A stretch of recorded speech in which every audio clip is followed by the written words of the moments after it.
کہ ان حالات کے اندر جن میں آج ساری دنیا دبی ہوئی ہے، الحمدللہ امریکہ میں نیو یارک کا یہ مدرسہ جو اپنی الگ ایک شناخت رکھتا ہے اور اللہ نے اس کو قبولیت سے نوازا ہے، اس مدرسے کے اندر تعلیم کا سلسلہ شروع ہے۔ اور آج بخاری شریف جو علم حدیث کی بے مثال اور بنیادی کتاب ہے، وہ آج شروع ہو رہی ہے اور آج اس کا پہلا سبق ہے۔ میں یہ سمجھتا ہوں کہ اپنی بے مائگی اور علم کے اعتبار سے تہیدستی یہ چاہتی تھی کہ خود وہ استاد محترم جو بخاری کا درس طلباء کو دیں گے،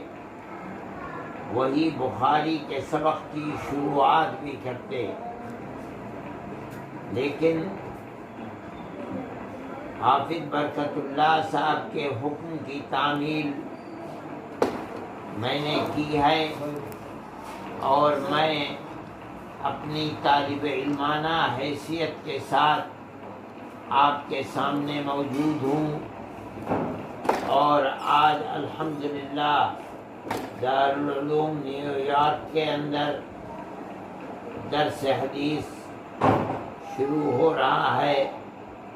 اللہ خیرات و برکات سے نوازے اور بہتر سے بہتر انجام تک پہنچائے۔ اس بات کو طلبہ حدیث کو سمجھنا چاہیے کہ علم حدیث کہا جاتا ہے علم نسب الی رسول اللہ صلی اللہ علیہ وسلم قولا او فعلا او صفتا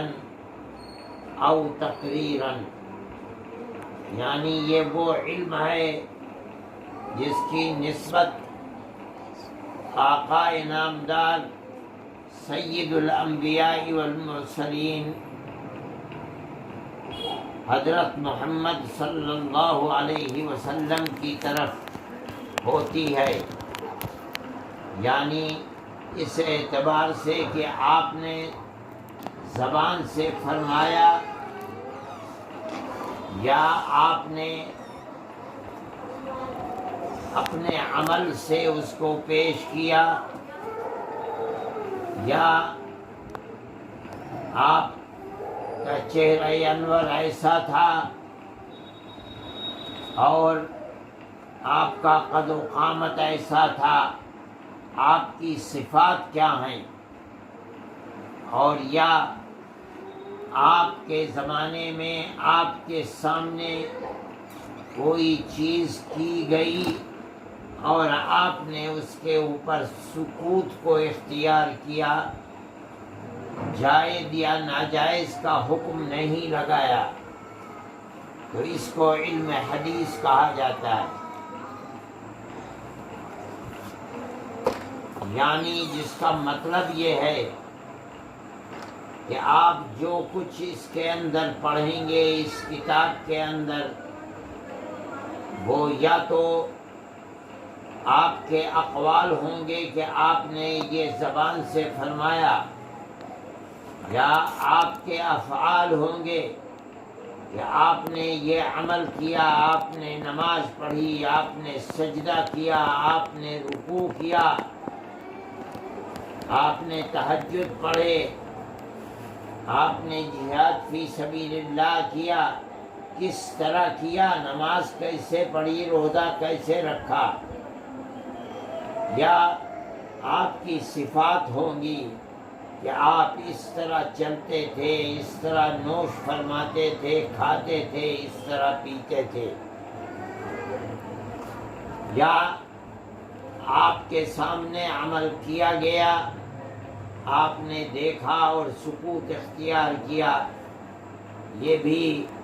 دلیل ہے اس چیز کی کہ یہ عمل اسلام کے اندر جائز ہے، یہ حجت شرعی ہے۔ انہی چیزوں کا ذکر اس کتاب کے اندر ہوگا۔ علم حدیث کی بہت سی کتابیں ہیں، آپ بھی اس کتاب کے ساتھ امام مسلم کی جمع کی ہوئی کتاب کو پڑھیں گے، ابو داؤد، امام ترمذی، امام نسائی، اور اسی طریقے پر موطا امام مالک، موطا امام محمد رحمہم اللہ، ان کتابوں کو آپ پڑھیں گے۔ لیکن امام بخاری کی یہ کتاب ان تمام کتابوں میں امتیاز کی صفت رکھتی ہے، اس لیے اس کتاب کو اصح الکتب بعد کتاب اللہ کہا گیا ہے۔ اللہ کی کتاب کے بعد یہ کتاب سب سے صحیح ترین کتاب ہے۔ جو روایات اس کے اندر آئی ہیں وہ جو اپنا درجہ رکھتی ہیں، عام طریقے پر دوسری کتابوں کے اندر احادیث جو جمع کی گئی ہیں ان کا یہ رتبہ نہیں ہے۔ اس لیے اس کتاب کے پڑھنے اور پڑھانے کی طرف اور کتابوں کے مقابلے میں خاص طریقے پر ہر زمانے میں توجہ زیادہ دی گئی ہے۔ صاحب کتاب نے اب آپ جب اس کتاب کو شروع کریں گے تو آپ کو محسوس ہوگا کہ سب سے پہلے جس روایت کو، جس چیز کو لا کر رکھا ہے وہ وحی سے متعلق چیز ہے۔ انا اوحینا الیک کما اوحینا الی نوح والنبیین من بعدہ۔ امام بخاری رحمۃ اللہ علیہ آپ حضرات کی توجہ اس طرف مبذول کرنا چاہتے ہیں کہ اس کتاب کے اندر جو کچھ آپ اللہ کے نبی ارشاد فرماتے ہیں وہ ما ينطق عن الهوى ان هو الا وحی یوحی ہے، یعنی یہ سب وحی ہے۔